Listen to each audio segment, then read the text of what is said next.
Hey guys, welcome back. Thanks for joining, and today we're going to be looking at how to make the perfect steak and chips. Now, I had my first experience of this dish probably about 13 years old in France, and I remember exactly how the beef tasted. I remember how the sauce tasted, a really good peppercorn sauce. First time I'd ever had that, and I want to recreate that for you here today. So thanks for joining, thanks for tuning in. Like and subscribe to the channel, and appreciate you following me on the journey. Let's get on with it. Okay, so first job is to get the chips going. What kind of potato are we using?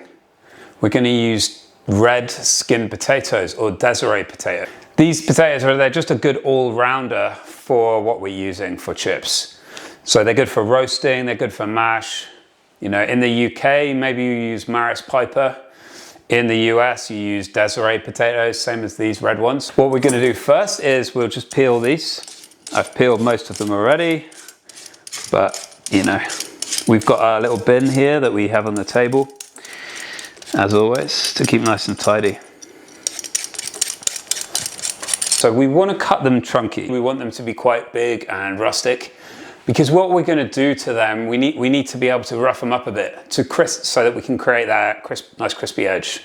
So we don't want them too dainty or delicate. Just cut them down the middle, and then we'll cut it kind of into 3 pieces like that. We'll square those off. Just keep doing this.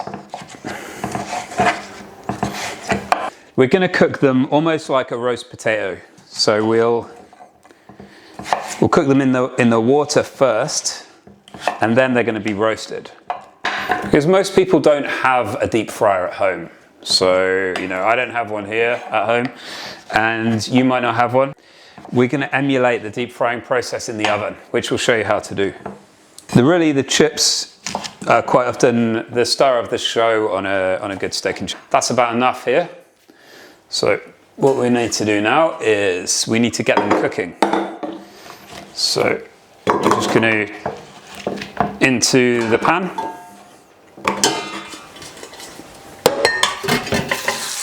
Cold water. Always start potatoes with cold water, never with boiling water.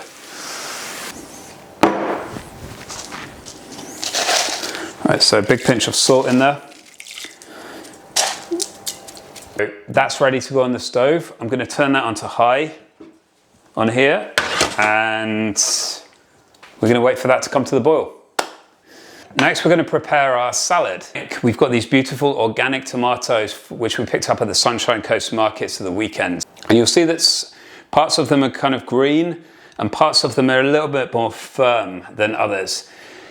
That doesn't matter. These are not fully ripe in places, but we're going to salt these tomatoes, which is kind of a bit of a process of tenderizing. It will extract a kind of distilled tomato water for the dressing. So it's going to be really delicious as a side salad. I'm just going to cut them up quite rustically into big pieces like this, just to keep their integrity. You know, that one we can just cut in half. Okay, you see it's a nice contrasting color there. Yeah, and there's some beautiful green color on this one, which we're going to just leave them. Let's just leave them in half. Let's just do it really, really nice and rustic. These huge ones, let's cut it in half like that. We'll still take out that core piece. Just cut it into kind of 4 pieces. Okay, so we've cut our tomatoes here. And now we're going to give them a decent salt. So we've got some sea salt flakes here. You can just crush them up a bit in your hand, and just give probably about 1.5 teaspoons there, nicely crushed up. We don't want it to be over salty, but we do want the salt to work its magic on the tomatoes and extract all of that distilled tomato flavor, which is going to make up part of the dressing. These are salted now, and we can just put that to one side. We'll continue with the rest of the salad preparation. So we're just going to take, we've got half an onion here, I've taken the root out of this onion.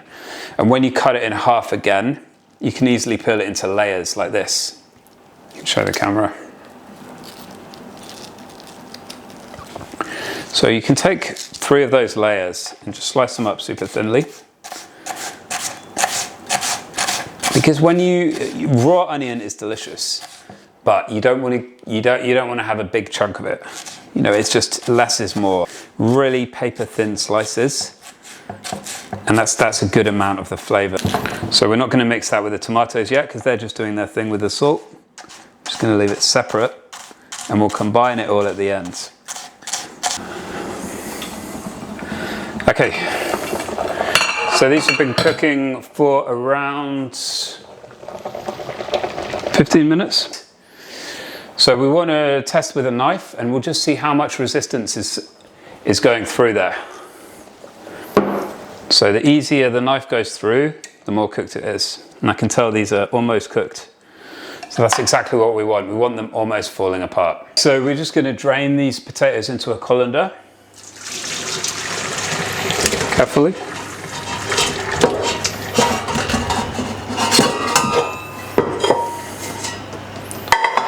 Now, you see, they're still very hot. Let's let the steam come off them a little bit.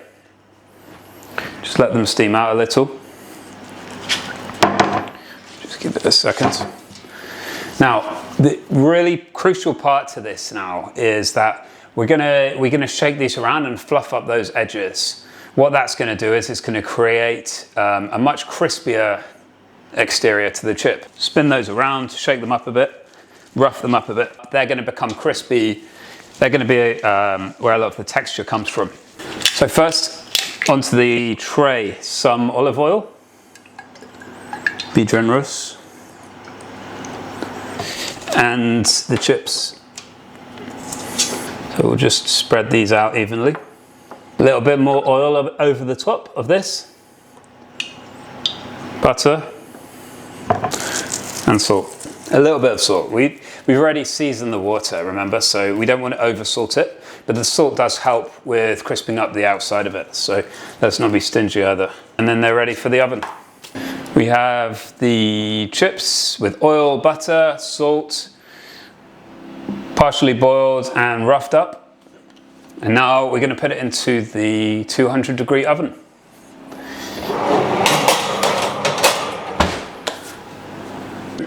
I've gone for a rib eye steak today, or a rib fillet. Some call it the Scotch fillet as well. This cut is great because it actually has a line of fat running through the center of the beef, and that's called the eye. That's why they call it the rib eye. It's also got some good marbling around, which that marbling is soluble once you cook it to a certain temperature. The fat's soluble and it actually melts. So I've brought that out of the fridge about 20 minutes ago just to come up to room temperature, because what I don't want to do, I don't want to kill the heat in the pan. We want to get a really nice sear and caramelization on the outside of the beef. That's where a lot of the flavor comes from. If we put the cold steak into a very hot pan, of course that's going to bring down the temperature.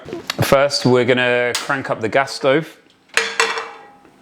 And I have an electric stove at home, and I can cook a steak nicely on that stove, but I really have to take it to the extremes. I really have to leave the pan on there for 5-10 minutes to get it really hot enough.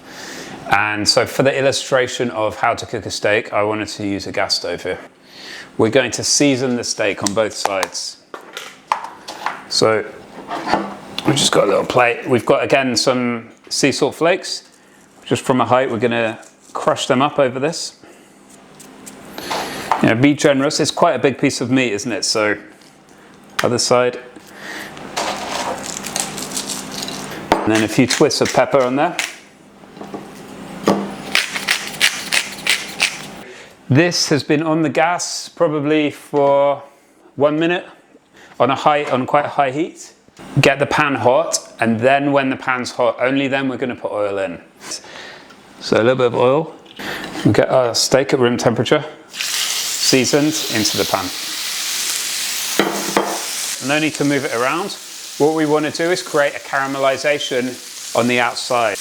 Probably won't even touch it for about 1 minute.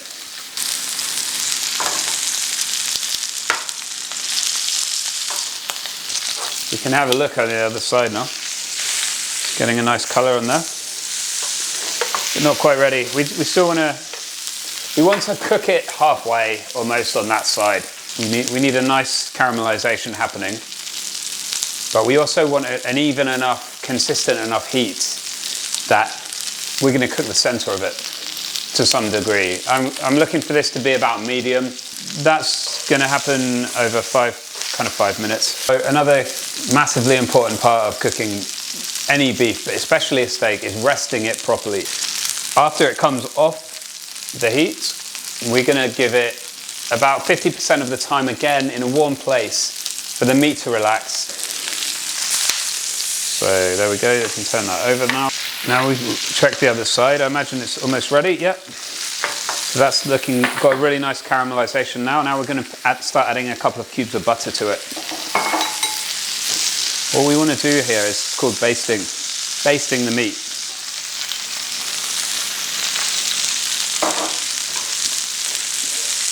And it's actually going to help cook the whole thing, not just one side.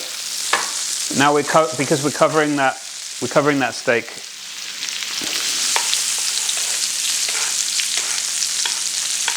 And you start to get that nice foam on there. That's exactly what we want.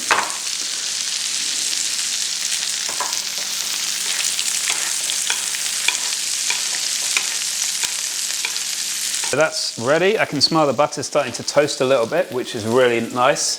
But I don't want to take it too far. I don't want to burn the butter. Let's leave that to rest for about a minute in the pan. Just continue cooking slightly.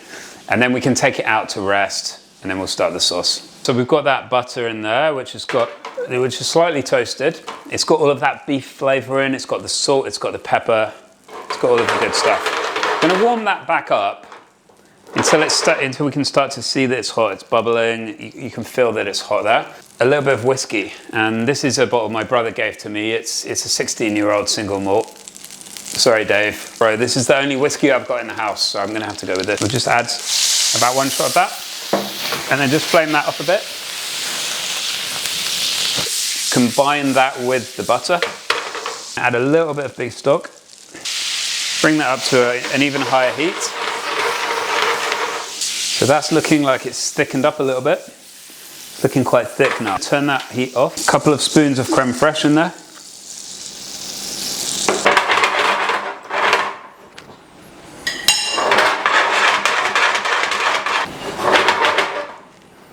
And then some green peppercorns as well.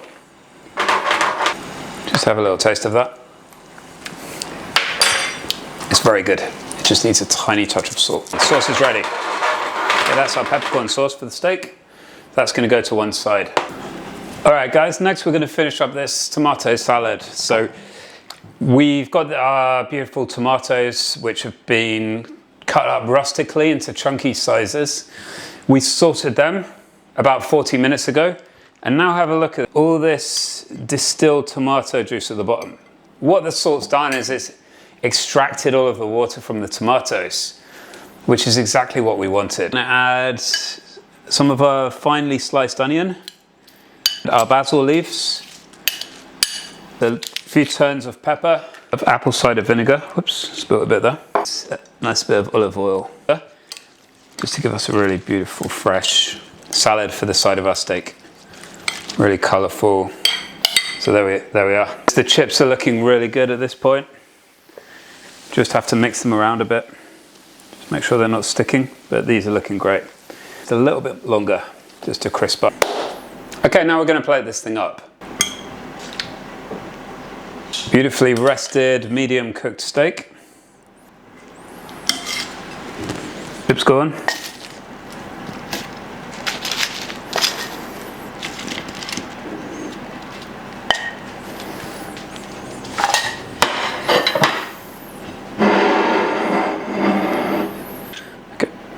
Now just saucing.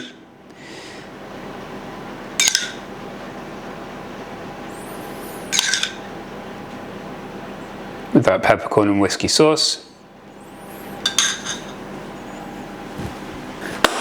And there we have it. That's our rib steak, homemade chips, tomato salad, and peppercorn sauce. Enjoy.